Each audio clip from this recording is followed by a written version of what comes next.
Great. And we are live. Welcome everybody to the OpenJS Foundation's monthly AMA, where we spotlight cool things and projects happening in the community, and we get your questions answered. Today, we have Kai Cataldo and Brandon Mills from ESLint.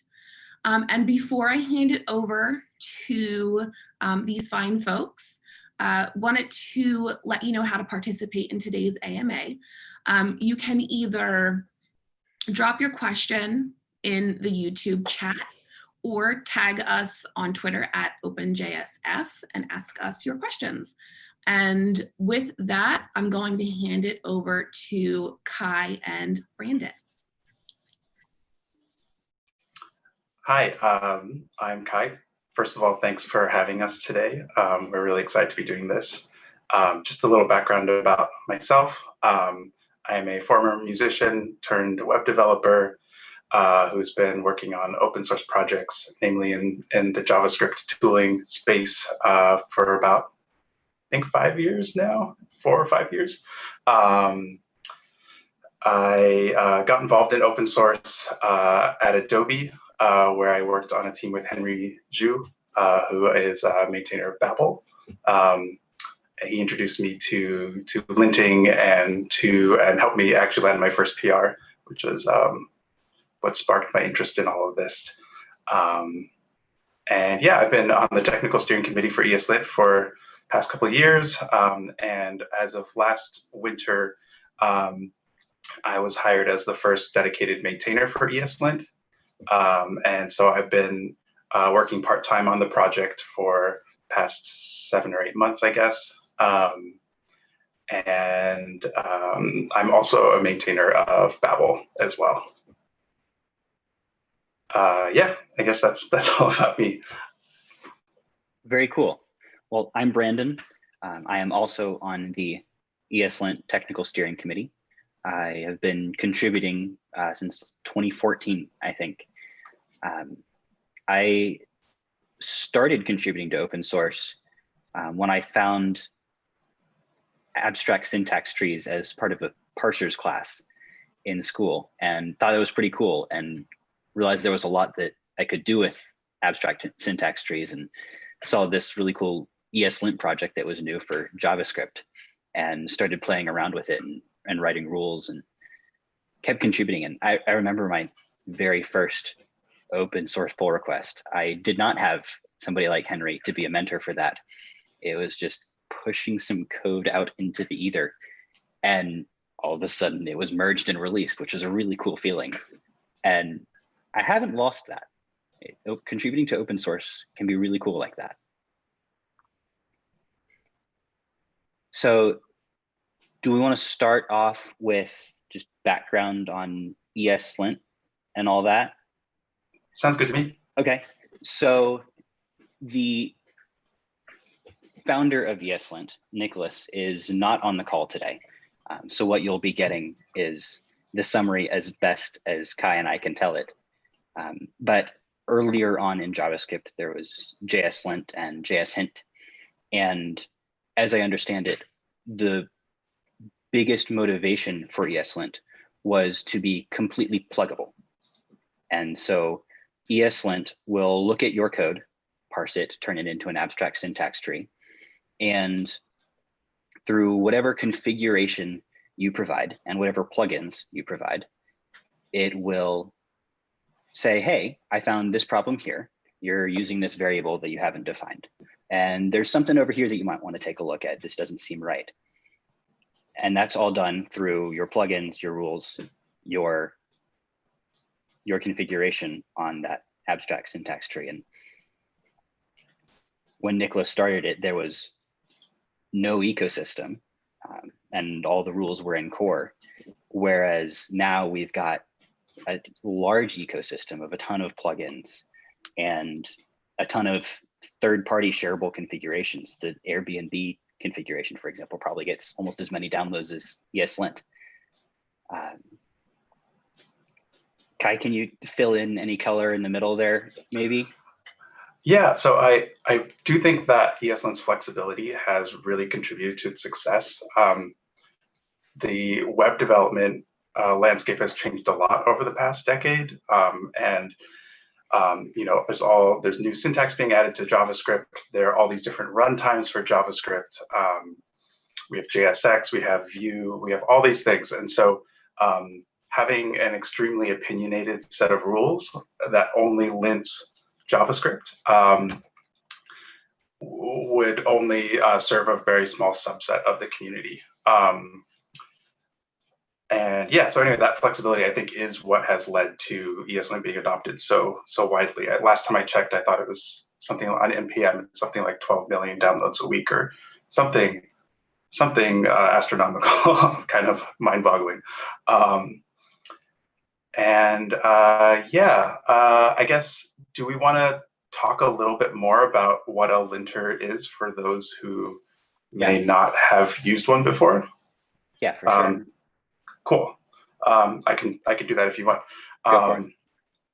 So as Brandon was saying, a linter is a tool that's kind of like spell check for your code. It lets you, that's how I think of it anyway. It lets you check for syntax errors.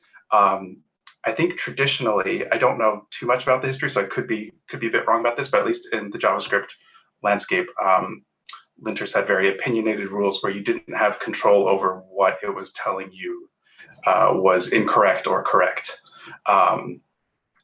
And so the goal of ESLint is not to tell you how to write code, but to allow you to write the code that you want to write and enforce that. We really don't want to be in the business of saying like, hey, you should write code this way. We think that you should make that decision for yourself. But leaving that to humans on PRs, on pull request reviews, is a lot of wasted energy, and being able to automate that away is a big time saver for everyone. I guess one other thing I'll say about ESLint is that one of the reasons I started contributing is that I'm a self-taught developer, like many of us, and using, at this point, this was earlier on, so this was, I think, JS hint, but finding JS hint and having some kind of feedback on my code as I was writing it was actually really huge for me. It saved me a lot of time, taught me a lot of things. And that's one of the reasons why I love contributing to ESLint, actually, is that I think it's a great way for people who are maybe new to coding or new to JavaScript to quickly pick up on some core concepts that they might not otherwise, and get feedback on their code. Yeah, that was a lot of good stuff in there. I think one of the key points is that we're not in the business of telling you what's good code or what's bad code. We have our recommended configuration that people can extend from, but we're very careful about what we include in there. So if you extend ESLint recommended, you're only going to get the rules that we're pretty sure are actual bugs in your code. Like, hey, you referenced a variable here, it doesn't exist, it's probably going to throw an exception at runtime. That would not include any of the opinionated rules like spacing or how you want to indent your code. Those would not be enabled through that. We also, I think, see people thinking that ESLint is just about style and formatting. And to me, at least, the most value comes from the rules that look at how the code is structured rather than how it's formatted, and do look and say, hey, you're comparing with a triple equals to null here, but this might also be undefined, and that's a case you aren't checking. And it's the actual flow of the program that I find really valuable. There are Prettier is a really popular formatter and that will normalize styling for a project and team. And there's a Prettier plugin for ESLint, and I think there's an ESLint plugin for Prettier, but you can integrate those tools. And so, for example, my team at work, we use Prettier for all the formatting and default to its rules there. But then we also use ESLint to look at how our code is written and tell us ways that we could refactor it and improve it. Yeah, this might be a bit of a controversial opinion, but I actually, after having spent a lot of time on this, I've become a firm believer that styles should be handled by a formatter and not the linter, and that the linter should be used just as Brandon is describing, because putting all of it in the linter makes it kind of puts them all at the same level. And I don't think like using single quotes instead of double quotes should be as high priority, or should be like warned as high priority as like a syntax error or some very dangerous pattern in your code. Yeah, they're two different things. One is this code might not work like you expect, and the other is normalizing consistency across a team. I really agree with that. And you'll often hear people say that if somebody's commenting with a nit about formatting or something like that in a pull request, that doesn't really build value for the time it takes to comment on it and then fix it and then approve the comment and the change. The real solution there is throw it in the linter, and then you never have to think about it ever again. And so a lot of those things around, hey, we try to do it this way on this team, great, linter. And if it's a formatting thing, maybe the answer is an ESLint configuration that uses auto fixing for a lot of the formatting stuff. Or maybe the answer is, hey, we're just going to use the prettier rules, and we'll use ESLint for the ESLint recommended configuration and the things that don't even care about styling. And I think the other thing, just from an implementation side, the stylistic and formatting rules are a lot harder to work on. This is getting a little down in the weeds on how things work. But if you're just looking at code structure, then that can be done entirely in the abstract syntax tree, just looking at the nodes that were parsed out of the file. Whereas if we're doing a rule that's about formatting and styling, we have to look at more of a concrete syntax tree that has all of the nodes' locations and the comments around them attached. And that's a whole lot of extra information that the pure code structure rules don't have to think about. So a lot of our stylistic rules are among the most complex, even though it might seem like the role they're playing is among the least complex on the surface. And we actually, this is jumping forward a little bit, but we recently decided to deprioritize making more changes to stylistic rules. Those were taking a lot of the team's development time because people are endlessly creative in how they want to write their code. And we've accumulated dozens of options on a lot of these rules over the years. And we still get requests for, hey, there's another way we could do this. Can we add an option?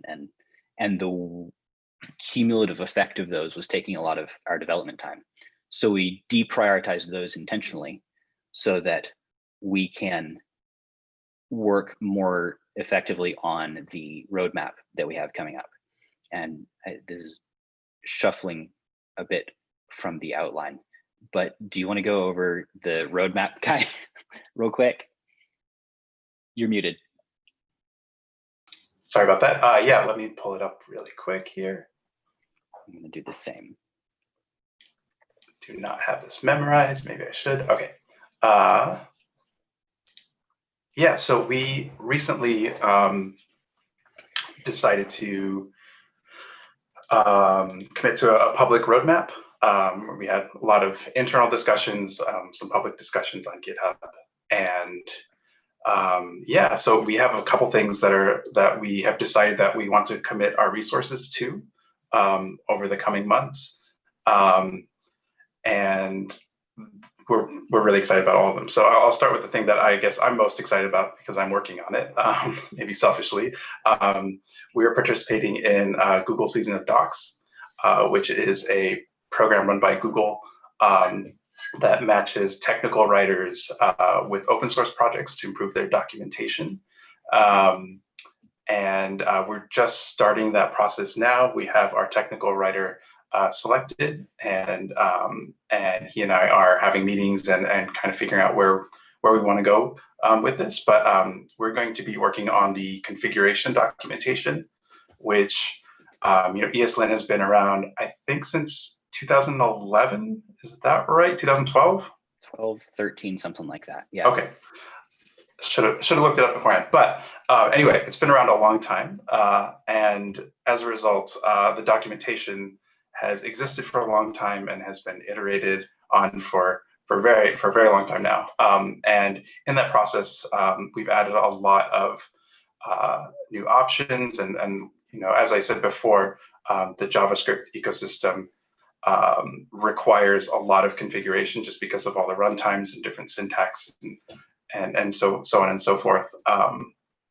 And so the configuration documentation probably initially when it was written was very clear and concise as a one-page document, but has since grown to be this giant one-page document that's pretty hard to navigate.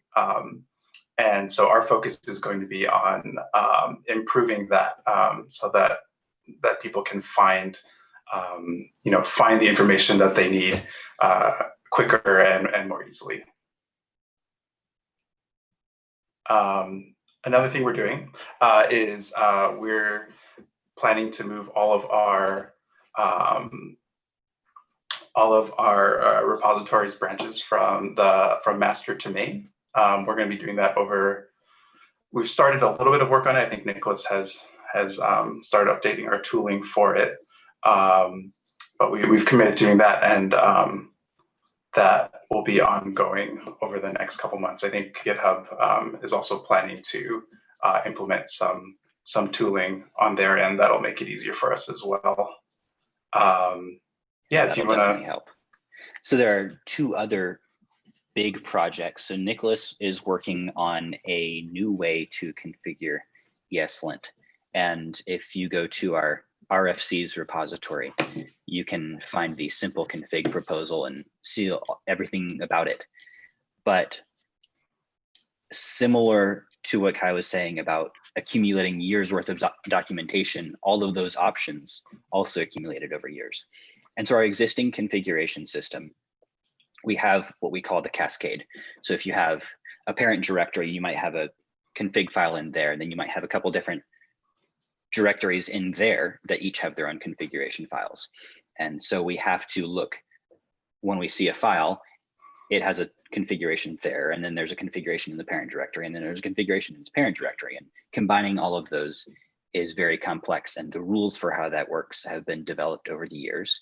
And the rules for how those apply to the new options have been developed over the years. And there's not necessarily a ton of consistency there around what options can go where, and maybe they don't work with some other scenarios. Like some things do work in overrides, some things don't work in overrides. Some things merge configurations in the cascade, some things completely replace in the cascade. And so what Nicholas did is a clean sheet design for configuration. And the highlight is that it will be a single file and the root directory of your project that tells a single source of truth for ESLint, how it should approach your files. One of the other big issues that we've encountered is all of these plugins and rules and shareable configurations that people are using that are really exciting and that make ESLint as powerful as it is, are hampered by the way things are configured currently, because everything needs to be JSON serializable in the existing configuration. So you need to be able to reference a plugin or a rule by a string. And that can get really complicated if, say, one plugin wants to include another plugin or include a shareable config from somewhere else. So the new configuration system that Nicholas is working on will use imports or requires, and you'll be able to resolve plugins that way. And so that should fix a lot of weird edge cases that we currently have around how do you properly npm install the right plugin and all of its dependencies. We'll just be building on top of the node module resolution algorithm and get that basically for free. How do I use ESLint plugin import? Well, you import it. And that's all there is to it with this new configuration. So yeah, check that out. The RFC is public and Nicholas is working on that now. Then the other big project that we'll be tackling on the roadmap is something that we've been wanting to do for a few years. And that's parallel linting, where we don't have to lint everything serially anymore. We've done some infrastructure work on that. We recently introduced a new top-level API for ESLint. We used to use a class called CLI engine, and that was all synchronous. So before we could do anything with parallel linting, we needed to introduce a new Node.js API. And so that's now asynchronous, and it allows us to implement parallel linting underneath that API. And so that one is still in the design stages. There's an RFC. If you have thoughts or requirements that we would need to address in that proposal, feel free to chime in on the RFC. Anything to add on that, Kai? There's a lot of stuff there. Yeah, no, nothing to add to what you said. Adding to what I said, though, I realized that I did not talk about the most important part about why we're switching from master domain for our Git branches, and that is that we as a community want to be inclusive of everyone, and so we're following a lot of other projects in moving from language that can be exclusive to inclusive language. We really want everyone to feel like they can contribute and be empowered and are welcome and safe in our community. So yeah, that's the reason we're doing that. Looking at the time, maybe we should move on to the questions. We've talked a lot about ESLint, but I know that that people have some questions for us. Yeah, that sounds good. So one of the ones that was really interesting to me was, will you add HTML linting similar to HTML-lint or HTML hint?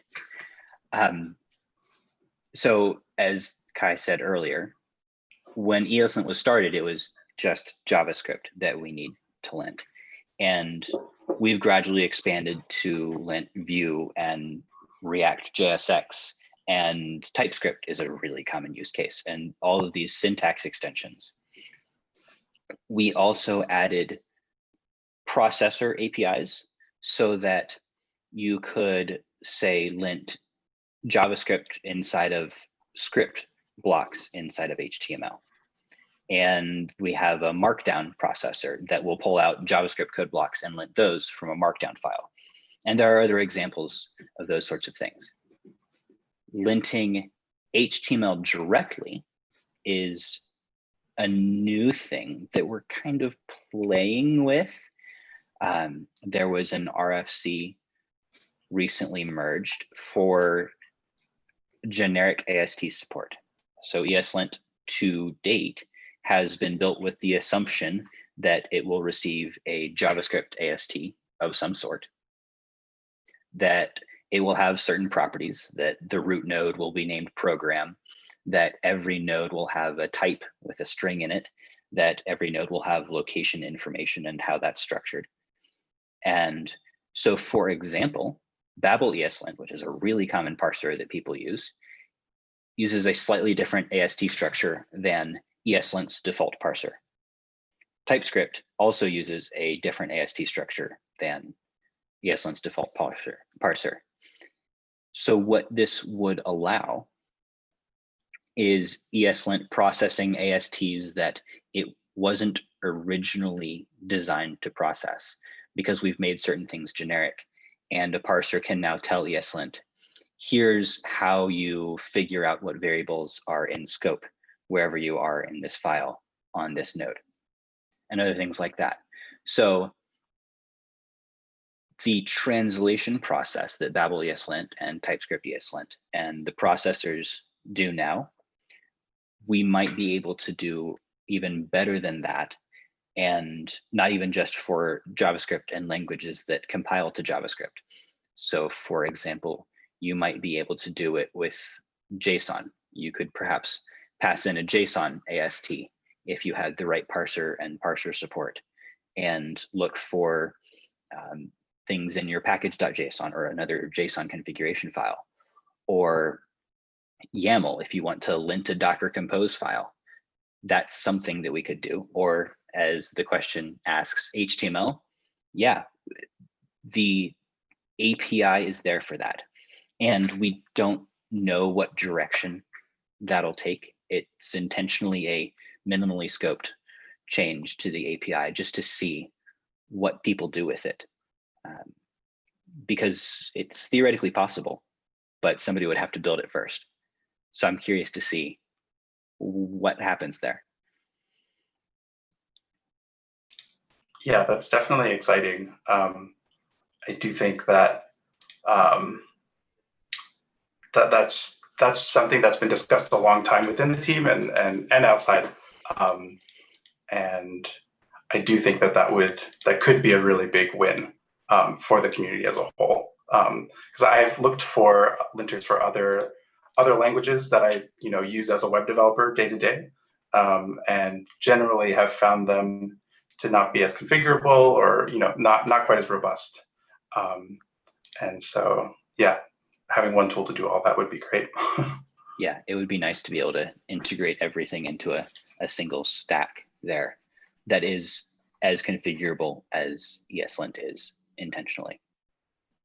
One of the things we also wanted to talk about was just what's new in some of the latest releases. Oh yeah. Do you want to take that one?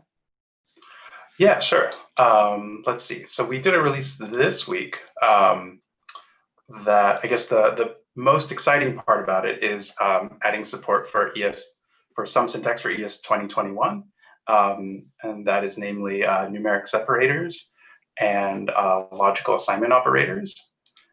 So that, as of 7.8.1, because we had to release a patch release, it is available to everyone.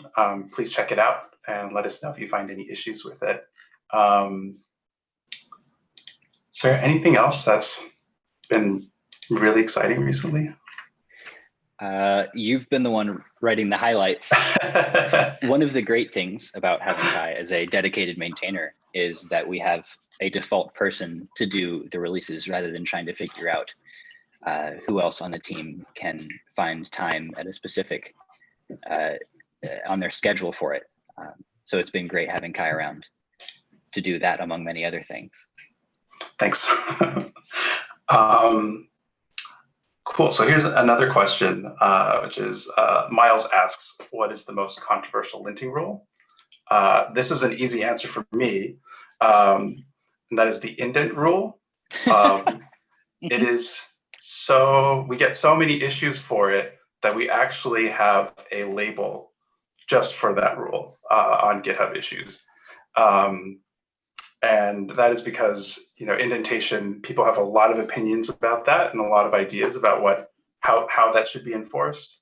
And at this point, the indent rule is so massive that though we would like to accommodate everyone, we generally don't make changes to it. Because if you look at the documentation page and configuration information, there's so many different ways to configure it. Yeah, that's my pick for most controversial. I have to agree. When I saw that question come in, it was, okay, so it's obviously going to be a stylistic rule. Which one? I can't think of anything that's more controversial than indent.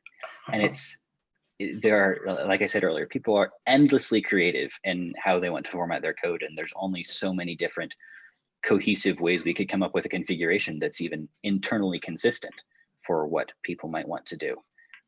That rule, it's enormously complex on the implementation side as well. If I were to try to make a change to it, it would take me a couple hours just to remember how it works. That's definitely one of them where Prettier does a good enough job. Seems great. Yeah, I think it's actually been rewritten like 3 or 4 times too over the course of its existence. Yes, by brave souls. Yes. Let's see. Are there any? So we should probably talk about getting started as well. Yes. So our getting started docs are linked on the website. And step 1, install ESLint, npm install. And then we also have an init tool So you don't have to set up a configuration for yourself initially. You can run npx ESLint --init, and that will walk you through a wizard of sorts on the terminal that will ask you some questions about your code and help you get started with that. And then there are all sorts of different tutorials and guides for whatever scenario that you might have that's not the standard plain JavaScript that we can address in our getting started. If you have React code, for example, there are all sorts of guides for React. I think, in fact, Create React App includes ESLint now. I think so, yeah. Last time I checked it out, which was a while ago, I think it was set up as part of the bundling step. There are all sorts of different configurations that you could come up with that would have their own, how do you get this set up? If you're using TypeScript, for example, the TypeScript ESLint getting started is probably the way to go for that. And when you're getting started, when you've moved beyond just ESLint init, when you want to start customizing things, I think it helps to start with a lot of the plugins have recommended configurations. So we have our own ESLint recommended that's just, hey, we're pretty sure these are going to be errors and you wouldn't want to disable these. Many of the plugins have their own recommended configuration where you can have ESLint TypeScript recommended.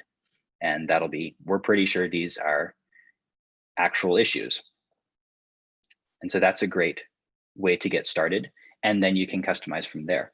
And because it's all open source, if you want to see what's in those recommended configurations and how they work, you can go in and just look at the source code for that and see that it's using the same configuration that you could. And so if you didn't want to use the exact recommended configuration, you could copy paste it into your own and customize it that way rather than extending and overriding it.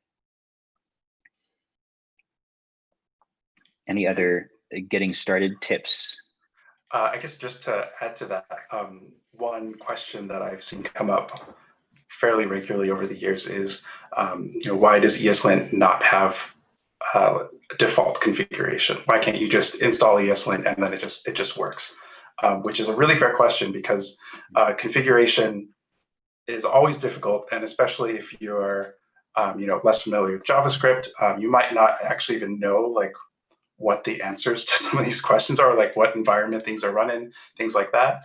And the answer is twofold. One is that, like I said earlier, we don't want to be in the business of telling people how to write code. We want just to give them a tool to allow them to enforce writing the kind of code that they want to write.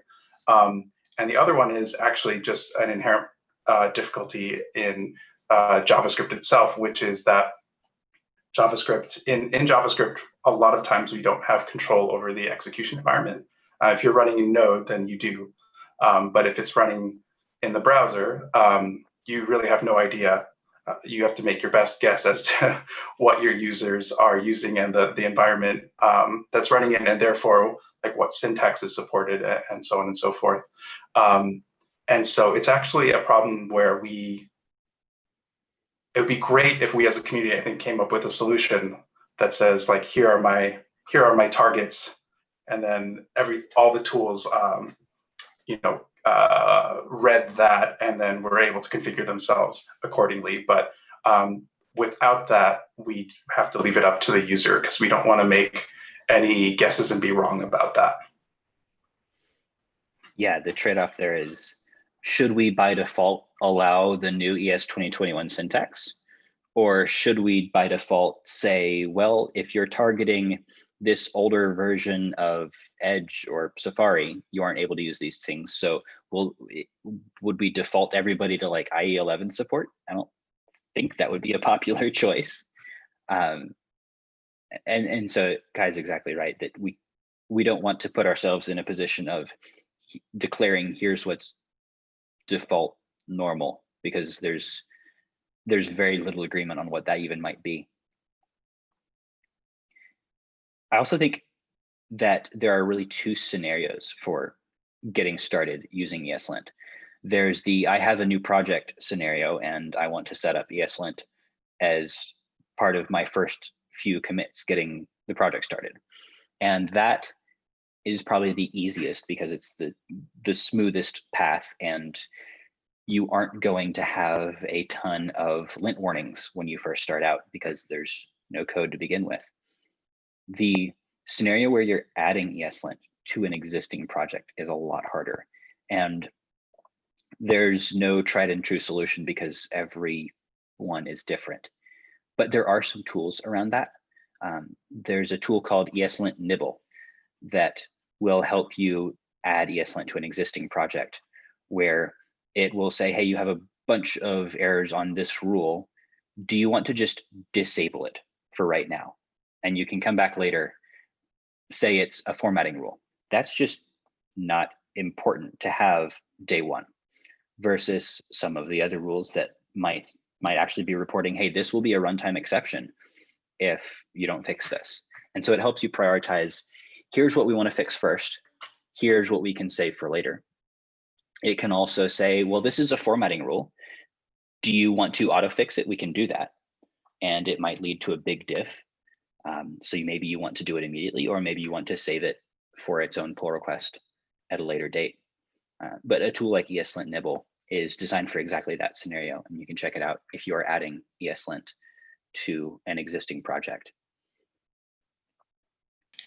Yeah, so we're running out of time, but I did want to touch on, we went over getting started as a user of ESLint, but there's the other side of getting started as a contributor to ESLint.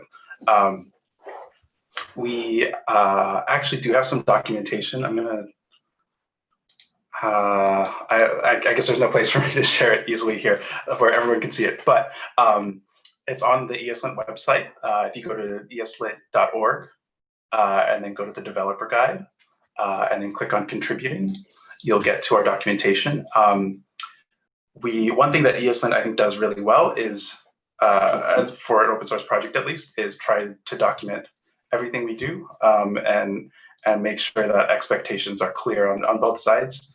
This is actually one of the reasons why I started contributing to ESLint as someone new to open source and a fairly new developer at that time.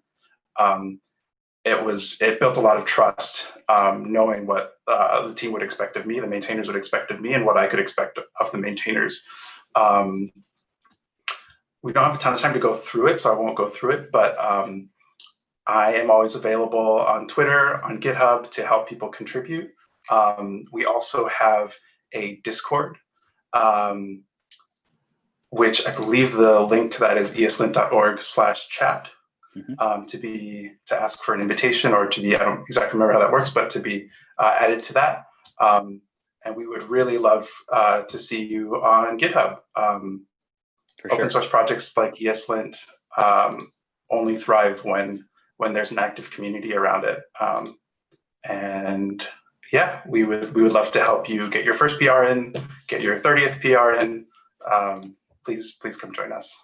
Yeah, and I'll add to that. I'll speak specifically about contributing to ESLint, but a lot of this applies to any open source project. If you want to start contributing, you don't have to start by writing an enormous pull request to implement a core change.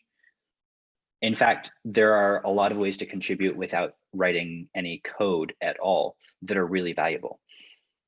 For example, if you are new to using ESLint, one of the best things that you can do is say, hey, this didn't make sense as I was getting started. And that's whether that's as a user, maybe some of the rule documentation isn't clear, or maybe an even worse hike is incorrect. And you discover that, please send a pull request. That would be wonderful. Or as a developer, you find some API docs that could be improved. Please send a pull request. That's a great way to do it. Another way is sitting in the issue tracker and seeing what people are talking about. And we have some good first issue labels that you might find. And on all of those, if you say, hey, I'd like to work on this, you can claim that and then ask any questions from the team, and we'll try to help you out with that to point you in the right direction. Or Another good way is to look at a pull request, especially from somebody who's been around the project a while, and just ask why questions. I really like when people ask why on code that I've written, because it's a chance to confirm context, or even more frequently, as I'm writing out, here's why I did it this way, I realize that there's in fact a better way to do it. And it's the process of going through and talking about all of that context that we both learn something from that, and it improves the code in the process. And so helping with issues, commenting, and helping the discussions there are another great way. And then through osmosis of sorts, you'll start to become more familiar with the code base and where things are and the way things work. For ESLint specifically, the core APIs touch a lot of things, but the rules are at the top level of the stack, and nothing else calls the rules. So you don't have to worry about about a ton of additional context. And so if you wanted to start by just writing some rules, you don't even have to do it in core. If you have a project and you say, hey, I wish I had a rule that did this, build a rule. And the APIs around what rules can do are probably among our most thoroughly documented. And we also have hundreds of examples of rules in core, so you could find something that's similar. And there's hundreds of examples of rules in plugins. So if you don't see something similar in core, there's probably an example of something related elsewhere that you could start from. And that is a great way to get familiar with the way ESLint works with syntax trees and reports warnings and all of that. So that's a great way to get started contributing as well. And like I said, we would love to help you. There's a developers channel in chat specifically for people working on rules and plugins and on the project itself. And we would love to help you get working on that for sure. Yeah, awesome. Well, I think we're out of time. Rachel, did you have any last minute things you wanted to cover? No, thank you so much both for doing this AMA, and we really appreciate your time. And thanks for having us. Yeah, absolutely. Thanks for everybody for tuning in. Thanks for watching, everybody. Awesome. Thanks, y'all. I'm gonna take us off the stream.